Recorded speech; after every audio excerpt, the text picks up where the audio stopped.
Bapak, Ibu, Saudara yang dikasihi Tuhan, marilah kita memasuki ibadah hari ini dengan penuh rasa syukur. Bersorak-soraklah bagi Tuhan, hai seluruh bumi. Beribadahlah kepada Tuhan dengan sukacita.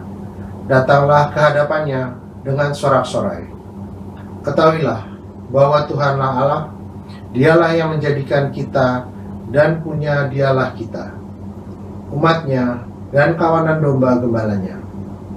Masuklah melalui pintu gerbangnya dengan nyanyian syukur, ke dalam pelatarannya dengan puji-pujian. Bersyukurlah kepadanya dan pujilah namanya. Sebab Tuhan itu baik, kasih setianya untuk selama-lamanya, dan kesetiaannya tetap turun-temurun.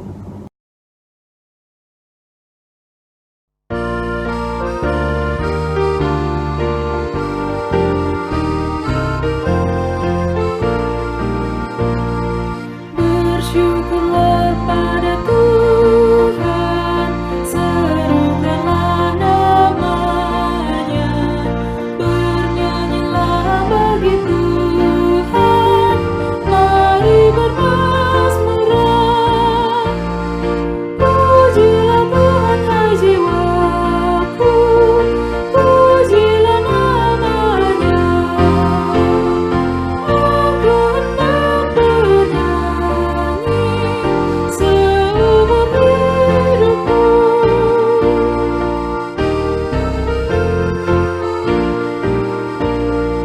Hatiku siap ya Tuhan, bernyanyi dan bermazmur, karena Engkau maha baik, setia dan benar.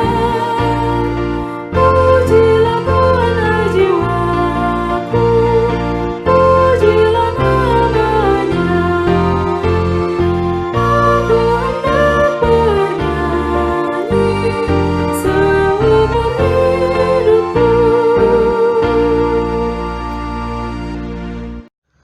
Marilah kita memasuki ibadah kita dengan mengakui bahwa pertolongan kita adalah di dalam nama Tuhan yang menjadikan langit dan bumi.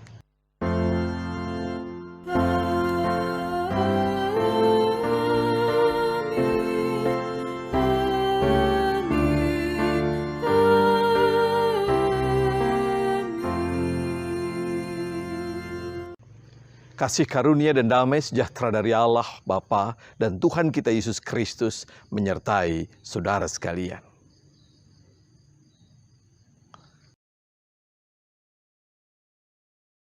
Apa kabar saudaraku di GKI Kelapa Cengkir? Tentu kita semua berharap kita dalam keadaan baik-baik saja. Tetapi dalam keadaan apapun ingatlah bahwa Tuhan pasti punya rencana yang baik dalam hidup kita. Dan itu sebabnya Tuhan menghadirkan kita dengan tujuan tertentu yang khas. Dan itulah sebabnya pula kita diberi kemampuan, talenta, bakat, dan kesempatan yang berbeda-beda. Yang pasti ada tujuan besar Allah menciptakan kita, yaitu untuk menghadirkan damai sejahtera Allah, menghadirkan tanda kerajaan Allah. Firman Tuhan hari ini mengingatkan kita akan tujuan Allah itu. Dalam Markus 16 ayat 15, Tuhan mengatakan, lalu Ia berkata kepada mereka, pergilah ke seluruh dunia, beritakanlah Injil kepada segala makhluk. Sudahkah kita melakukan tujuan Tuhan itu dalam hidup kita? Mari kita bersama-sama berdoa. Tuhan, terima kasih Engkau menciptakan kami dengan tujuan yang baik. Engkau memberikan suka duka dalam hidup kami untuk menempa kami, hingga kami menjadi pribadi yang baik, siap memberitakan Injil Kerajaan Sorga. Namun ampuni kami Bapa, kalau Injil Kerajaan Sorga hanya indah dalam kata, tetapi tidak nyata dalam keseharian kami. Ampuni kami ya Tuhan kalau hidup kami tidak mencerminkan nilai kerajaan sorga. Tutur kata kami, sikap kami, pikiran kami jauh dari nilai kerajaan sorga yang telah Engkau perjuangkan hadir di bumi ini sampai kayu salib. Kami memohon kiranya Engkau memberikan kepada kami kesempatan agar kami mampu menghadirkan Injil kerajaan sorga dalam hidup kami. Dalam waktu yang Kau berikan kepada kami agar orang tahu betapa berbahagianya kami jika nilai kerajaan sorga hidup dalam keseharian kami. Kami menyerahkan permohonan kami karena kami tahu kami punya Tuhan yang penuh cinta, yang senantiasa siap mengampuni salah dan dosa kami. Di dalam Dia kami berdoa dan memohon. Amin. Kepada setiap kita yang menyambut panggilan Kristus disampaikan berita anugerah yang terdapat dalam firman-Nya Roma 5 ayat 8 sampai dengan 9. Tuhan mengatakan, akan tetapi Allah menunjukkan kasih-Nya kepada kita oleh karena Kristus telah mati untuk kita ketika kita masih berdosa. Lebih-lebih karena kita sekarang telah dibenarkan oleh darah-Nya, kita pasti akan diselamatkan dari murka Allah. Demikianlah berita anugerah dari Tuhan.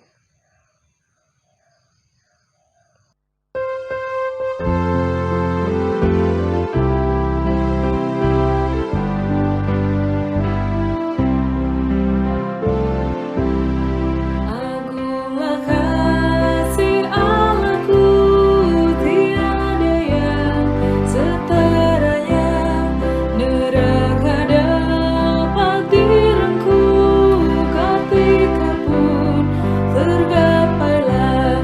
Karena kasih-Nya agunglah, Sang Putra menjelma. Dia mencari yang sesat dan diampuninya. Oh, kasih Allah agunglah, tiada bandingnya. Kekal teguh dan mulia dijunjung umat-Nya. Andaikan laut tintanya dan langitnya di kertasnya, andaikan ranting kelamnya dan insan pun pujangannya, takkan pernah mengungkapkan hal kasih-Mu mulia. Dan langit pun takkan lengkap memuat kisah-Nya. Oh, kasih Allah tiada bandingnya. Kekal teguh dan mulia dijunjung umat-Nya.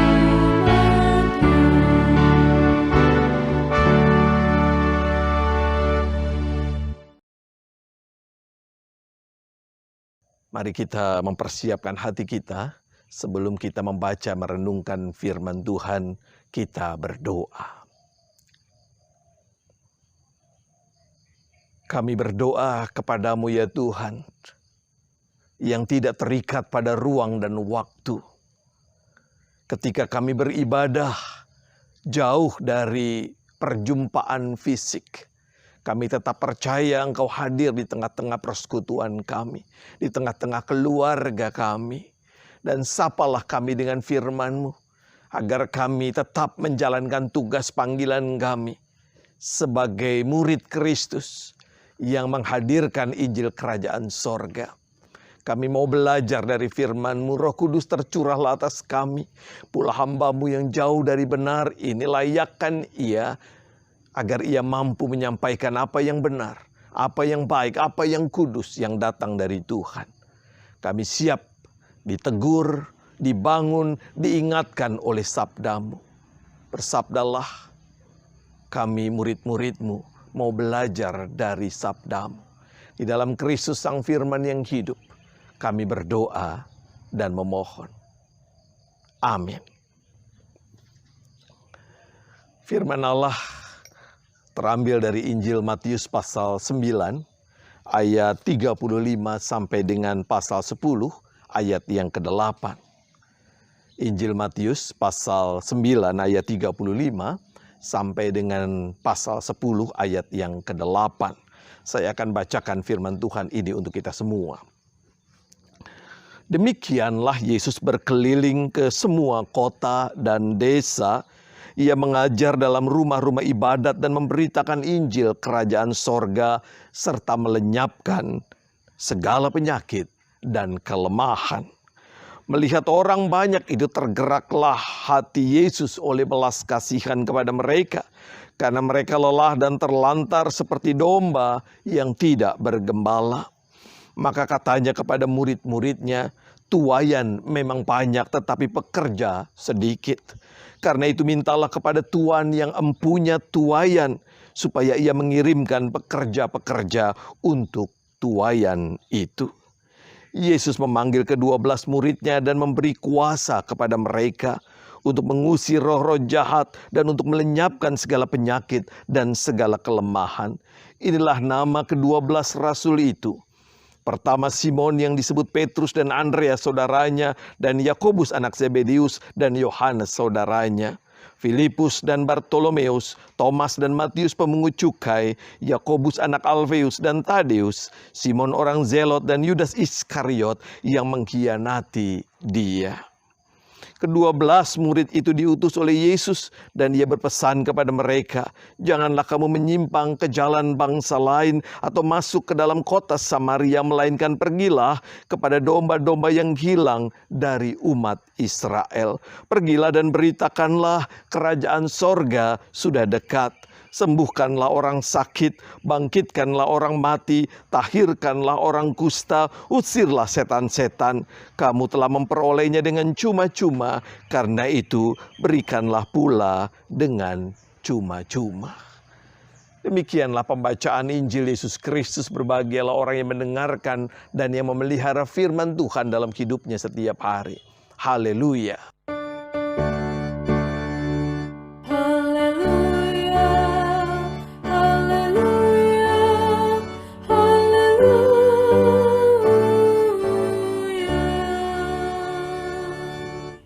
Di Jawa ada ungkapan yang sering saya dengar, witing trisno jalaran soko kulino. Cinta itu datangnya dari seringnya kita bertemu. Perjumpaan mata menimbulkan perasaan cinta. Ungkapan ini menarik jika kemudian kita pakai untuk melihat karya Yesus dalam bacaan Alkitab kita hari ini. Dikatakan Yesus memiliki hati yang mudah tergerak oleh belas kasihan. Compassion dalam bahasa Inggrisnya. Dari mana muncul hati yang mudah tergerak? Salah satu jawabannya adalah dari seringnya dia bertemu dengan orang-orang yang menderita. Begini sedikit penjelasannya. Dalam Alkitab dituturkan Yesus berkeliling untuk mengajar. Apa yang diajar? Jelas disebutkan Injil Kerajaan Sorga. Mari kita perhatikan istilah ini sedikit. Injil itu artinya kabar baik. Jadi kabar baik, berita baik itu disampaikan Yesus isinya tentang kerajaan sorga atau kerajaan Allah.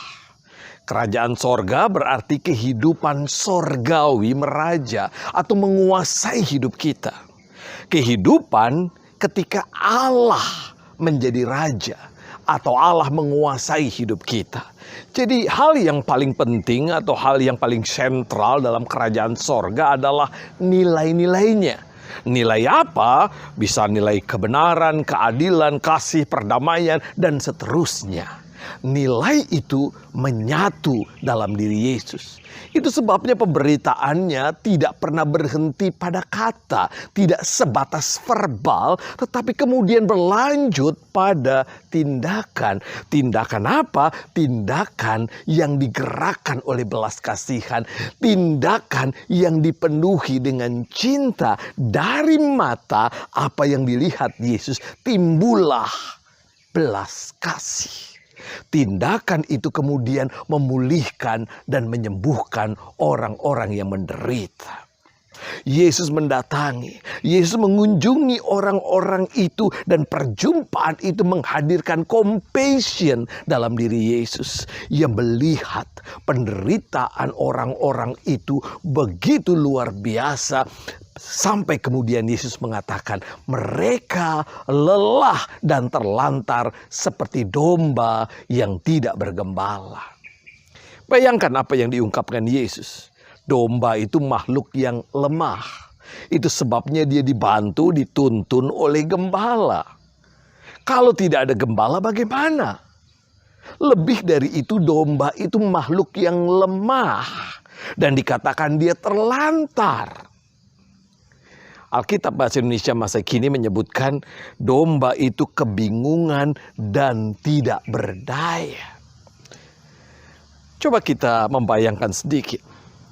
Pernahkah Anda melihat seekor anjing kecil yang tidak berdaya? Apa yang kemudian Anda lakukan? Dari mata yang melihat anjing kecil itu muncul perasaan belas kasih. Dan itulah pengalaman Ibu Teresa. Ia diutus ke Kalkuta untuk mengajar, menjadi guru, namun kemiskinan dan penderitaan yang setiap hari ia lihat membuat hatinya tergerak oleh belas kasihan. Oh ya, tentu saja ada orang yang sebaliknya, yang tidak peduli, yang mati rasa. Akan tetapi menurut hemat saya sebagai makhluk yang diciptakan dengan hati nurani, agak mustahil jika hati kita tidak terusik dengan penderitaan yang kita saksikan. Ada kegelisahan melihat penderitaan yang menurut saya tidak mudah untuk ditutupi. Saya mengambil contoh yang lain. Kematian pria kulit hitam George Floyd di Amerika Serikat akibat perlakuan kejam oknum polisi yang mengusik hati nurani banyak warga Amerika Serikat hingga menciptakan solidaritas yang kemudian agak buruk berdampak pada kerusuhan. Saudara-saudara, tindakan Yesus tidak hanya memulihkan dan menyembuhkan mereka yang menderita. Sebagai tanda hatinya tergerak oleh belas kasihan, Yesus juga menularkan virus compassion ini. Pertama-tama ia menularkan virus compassion ini pada 12 orang murid yang disebutkan dalam bacaan kita. Akan tetapi jauh lebih luas dari itu, Yesus juga membagikan virus compassion itu kepada kita, murid-muridnya di zaman sekarang ini. Yesus memanggil 12 murid. Mengapa disebut 12? Kita sudah tahu itu menandai semacam representasi dari 12 suku Israel. Mengapa disebut murid? Karena mereka harus belajar dan tidak pernah boleh berhenti belajar. Itulah sebabnya yang dipilih bukanlah orang-orang yang hebat, intelektual, tetapi orang yang bersedia belajar. 12 murid itu beragam. Dalam Injil Lukas disebutkan ada yang menjala ikan. Dalam bacaan kita ada catatan menarik. Ada 2 pengkhianat disebutkan di sana. Yang pertama Matius, seorang pemungut cukai. Pemungut cukai itu bekerja untuk penjajah. Mereka dianggap pengkhianat. Dan yang kedua adalah Yudas yang jelas-jelas disebutkan pengkhianat yang kemudian kita tahu menjual Yesus. Catatan ini menunjukkan ketika Tuhan memilih para pelayannya, memilih saudara dan saya, Tuhan tidak mencabut para pelayannya dari kebiasaan, tradisi masa lalunya, karakter yang kita miliki. Tidak begitu menjadi penatua kita langsung menjadi lemah lembut dan berwibawa. Tidak begitu jadi pendeta kita langsung menjadi suci dan tidak bercela. Tidak mungkin. Allah memanggil kita dalam keberadaan kita dan mengarahkan kita terus untuk belajar agar semakin hari kita semakin sesuai dengan kehendaknya, semakin hidup dalam semangat compassion. Mudahkah? Tentu saja tidak. Kita manusia yang dikuasai dengan kedagingan, yang ditandai dengan ego yang luar biasa. Namun jangan pernah lupa, Yesus memberi kuasa. Demikian kata Injil Matius 10 ayat yang pertama. Ada otoritas Allah yang diemban orang-orang pilihannya. Itu sebabnya ketika kita merusak pelayanan kita, kita sedang mengganggu otoritas yang diberikan Allah kepada kita. Salah satu contoh yang mungkin saudara-saudara sudah ketahui adalah seorang yang disebut Agustinus. Ia lahir di tengah keluarga yang tidak terlalu harmonis. Ibunya Monica adalah seorang yang saleh, sebaliknya dengan ayahnya Patricius, penganut agama suku yang hidup dalam moralitas yang sukar dipertanggungjawabkan.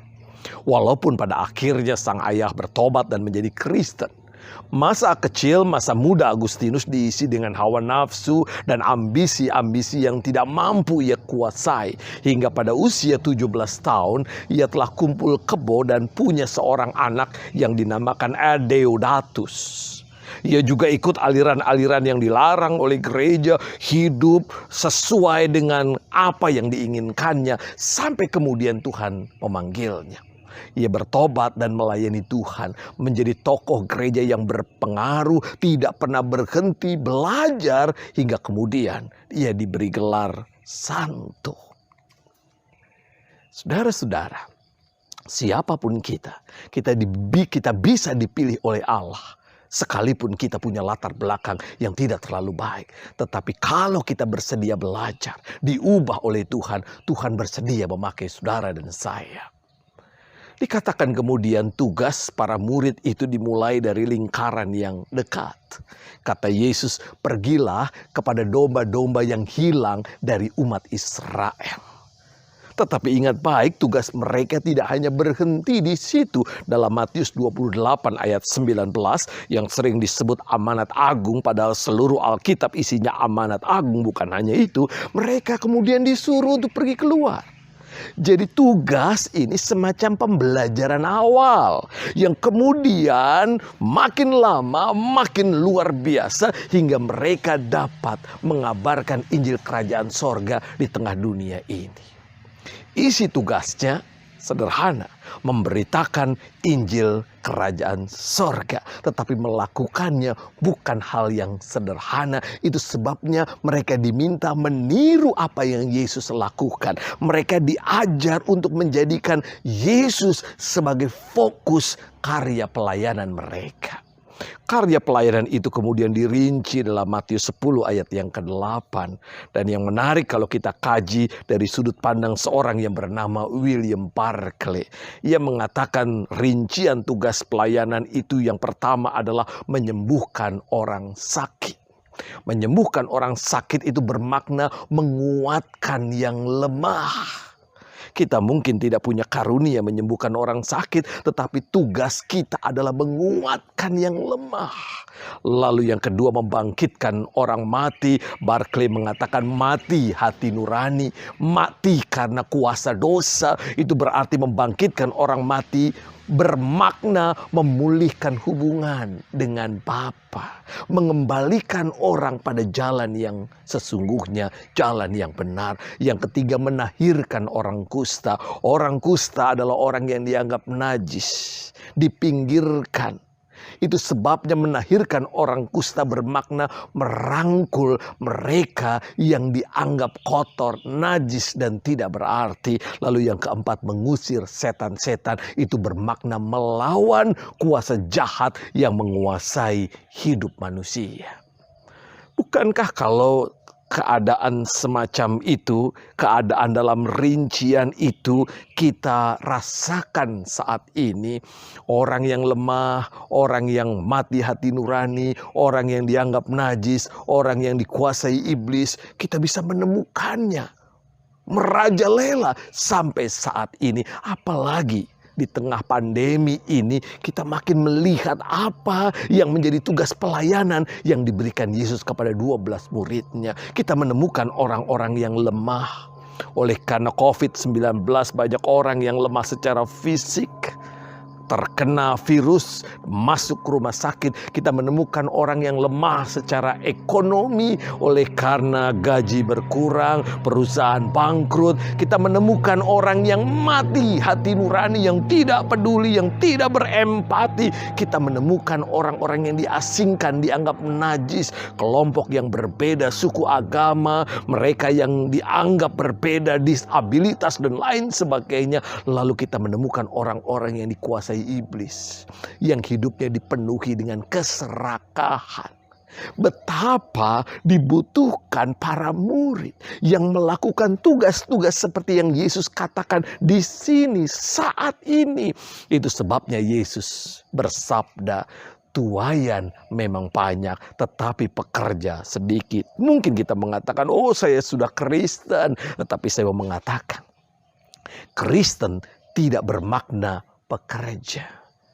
Ada banyak orang Kristen bukan menjadi pekerja yang melakukan karya pelayanan Allah. Itu sebabnya Injil Matius juga mengatakan, bukan setiap orang yang berseru kepadaku Tuhan, Tuhan akan masuk dalam kerajaan sorga, tetapi dia yang melakukan perbuatan-perbuatan yang memuliakan Allah.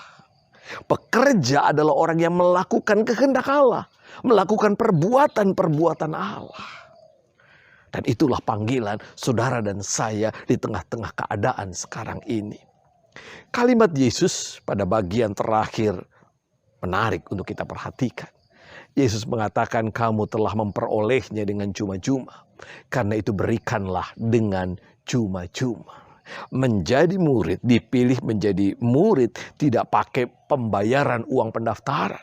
Gratis, anugerah, kata kitab Roma. Anugerah memang berarti gratis, tetapi yang gratis itu bukan berarti murahan. Nafas kita gratis bukan, tetapi nafas itu bukan murahan. Saya teringat dengan seorang yang bernama Dietrich Bonhoeffer. Dalam buku terkenalnya The Cost of Discipleship, ia menulis tentang anugerah yang tidak murah, kata Bonhoeffer. Kristus memberi anugerah kepada kita, bukan anugerah yang murah, melainkan anugerah yang mahal. Anugerah yang murah adalah anugerah tanpa harus menderita dalam mengikut Yesus. Sebaliknya, anugerah yang mahal menuntut pengorbanan dari diri kita dalam mengikut Tuhan. Itu mahal sebab kita harus mengikut dan membayarnya dengan hidup kita sendiri. Marilah kita renungkan. Bukankah apa yang Tuhan berikan kepada kita adalah anugerah yang mahal? Anugerah yang kita sambut dengan kerja keras. Dan Tuhan memberikan selalu kesempatan, kekuatan, kesehatan. Hingga kita menggapai apa yang disebut dengan kebahagiaan. Apakah kita merasakan hidup bersama dengan Allah adalah hidup yang membahagiakan? Jika kita merasakannya, mari kita bagikan. Mari kita ceritakan betapa luar biasanya hidup bersama dengan Tuhan dalam nilai-nilai kerajaan sorga sebagaimana yang diajarkan oleh Yesus Kristus. Tuhan mencintai kita semua. Amin.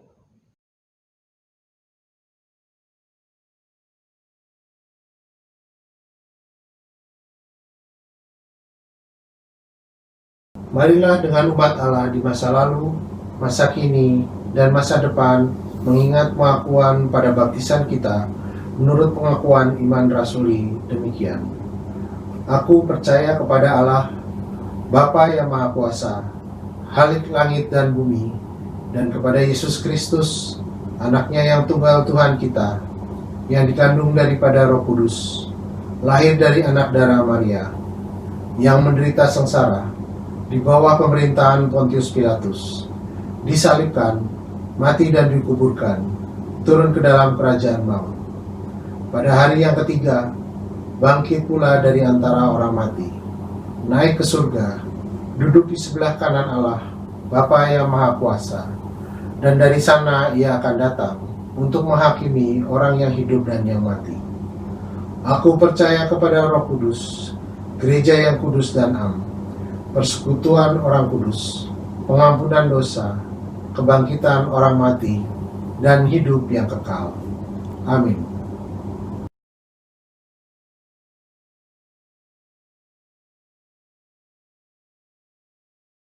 Mari saudara-saudara kita bersama-sama menyampaikan doa syafaat kita.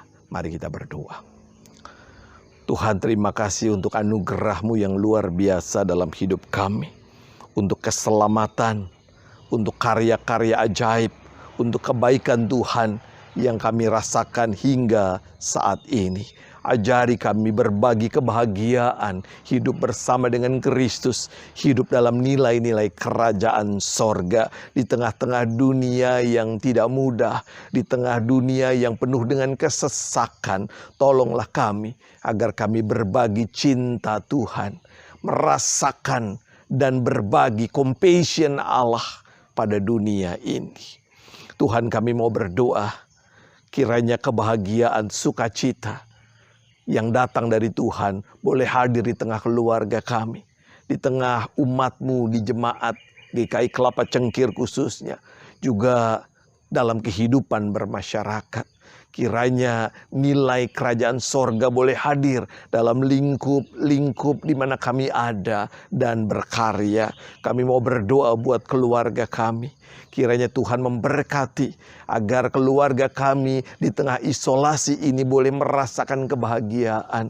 Kiranya masa isolasi ini memberikan kepada kami sukacita. Ada rasa rekreasi hingga kami boleh bergembira bersama dengan keluarga kami. Kami mau berdoa untuk keluarga-keluarga yang saat ini mungkin menderita oleh karena kesulitan ekonomi, oleh karena kekerasan dalam rumah tangga. Oh Bapa yang baik, anugerahi mereka kuasa untuk mengubah apa yang buruk dalam hidup mereka menjadi sukacita karena nilai kerajaan sorga yang mereka hidupi. Kami mau berdoa juga buat keluarga-keluarga yang saat ini salah satu anggotanya mengalami sakit, baik oleh karena COVID-19 ataupun karena penyakit lain. Tuhan jamah ulurkan, pulihkan, agar kami boleh merasakan sukacita, kebahagiaan, karena percaya Tuhan hadir, memberi kekuatan, memberi hati yang bergembira buat saudara-saudara kami yang sedang terbaring sakit. Kami doakan secara khusus buat anak-anak kami yang harus belajar di rumah dan mungkin mengalami kesulitan. Tuhan tolong agar anak-anak kami boleh sungguh-sungguh belajar disiplin, belajar dari hati, dari keinginan hati, dan melakukan tugas-tugas sekolahnya dengan baik.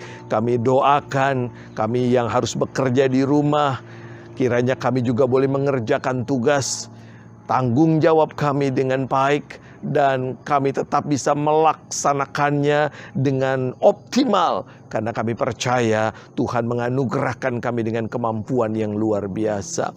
Kami doakan buat gereja kami, kiranya nilai kerajaan sorga boleh hadir di tengah gereja kami, di tengah persekutuan kami, karena kami orang yang Kau utus untuk melakukan apa yang menjadi nilai kerajaan sorga di tengah persekutuan kami. Tuhan berkati para pendeta kami, Tuhan berkati penatua kami, Tuhan berkati seluruh aktivis gereja kami, agar kami boleh melakukan karya pelayanan dengan kreatif, dan umat Allah tetap merasa digembalakan sekalipun tidak bisa berjumpa dengan secara fisik dengan para hamba-hamba Tuhan. Kami doakan kegiatan-kegiatan kami doakan kebutuhan finansial gereja, kiranya semua Tuhan berkati, kami boleh bekerja sama menjadi murid-murid Tuhan yang membangun persekutuan gereja Tuhan dalam semangat cinta kasih. Kami doakan masyarakat kami, kiranya Tuhan menolong di tengah-tengah kehidupan yang sulit, para orang-orang yang terlibat mengatasi COVID-19. Kami doakan pemerintah kami, BNPT, para petugas medis, mereka yang menjadi penegak hukum.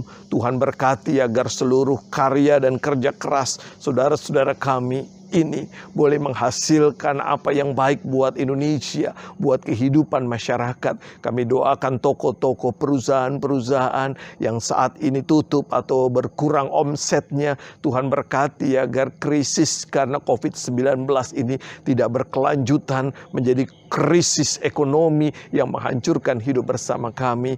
Kami mau berdoa untuk rencana membuka lockdown lewat new normal, kehidupan new normal. Kiranya Tuhan memberkati agar semua yang dirancang boleh berjalan dengan baik, dan kehidupan bersama kami sebagai bagian dari masyarakat boleh kami lakukan dengan bertanggung jawab sebagai orang-orang yang diutus di tengah masyarakat.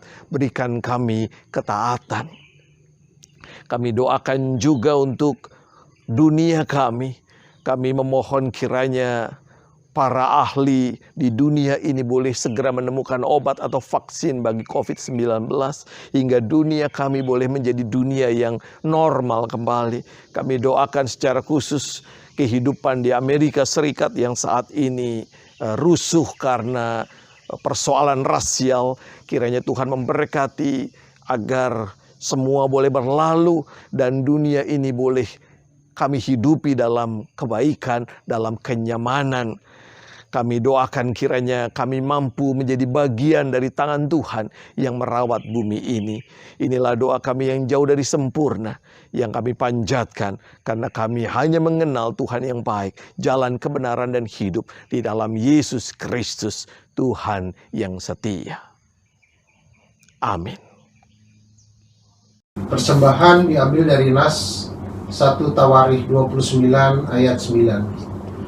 Bangsa itu bersukacita karena kerelaan mereka masing-masing, sebab dengan tulus hati mereka memberikan persembahan sukarela kepada Tuhan. Juga Raja Daud sangat bersukacita.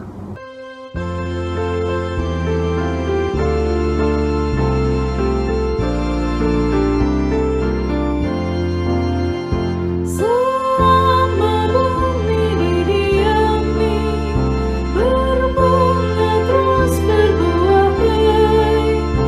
Engkau ya Allah Bapa kami sembah syukur padamu naik.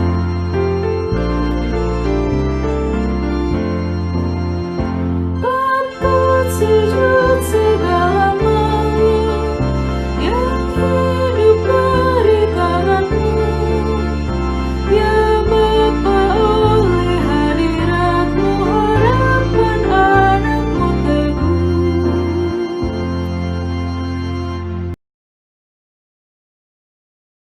Mari kita berdoa. Bapa di dalam surga, kami mengucap syukur atas segala pertolongan-Mu, atas segala rahmat yang Engkau berikan kepada kami sampai pada hari ini ya Bapa. Bapa, pada saat ini kami ingin mengumpulkan sebagian dari berkat-Mu di dalam bentuk persembahan. Kiranya Engkau mau kuduskan dan sucikan persembahan ini, dan Engkau juga berkati dan berikan hikmat kepada setiap tangan yang mengelola, agar persembahan ini berguna bagi sesama kami yang memerlukan. Terima kasih Bapa. Kami berdoa di dalam nama Tuhan Yesus Kristus. Amin.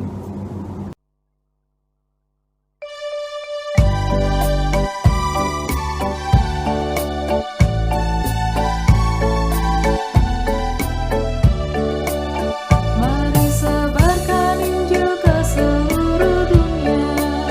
Mari kabarkan nama Yesus Maha Mulia. Besar kasih-Nya bagiku dan bagi kita semua. Dia mati bagi umat manusia. Mari sebarkan, hai mari wartakan keselamatan oleh Tuhan tiada terberi, dan teruskan serta beritakan rahmat ilahi dalam Yesus diberi.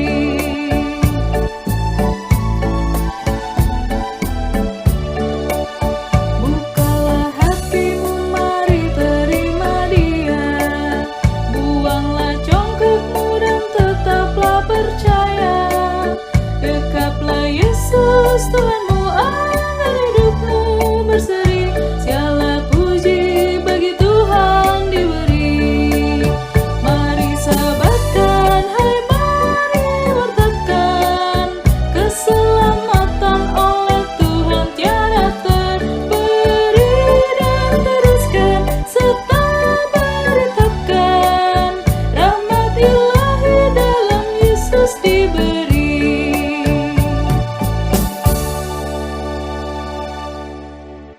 Saudara-saudara, arahkanlah hatimu kepada Tuhan. Jadilah saksi Kristus. Terpujilah Tuhan. Sekarang pulanglah dan terimalah berkat Tuhan. Tuhan memberkati dan melindungi saudara. Tuhan menyinari saudara dengan wajahnya dan memberi saudara kasih karunia. Tuhan menghadapkan wajahnya kepada saudara dan memberi saudara damai sejahtera. Amin.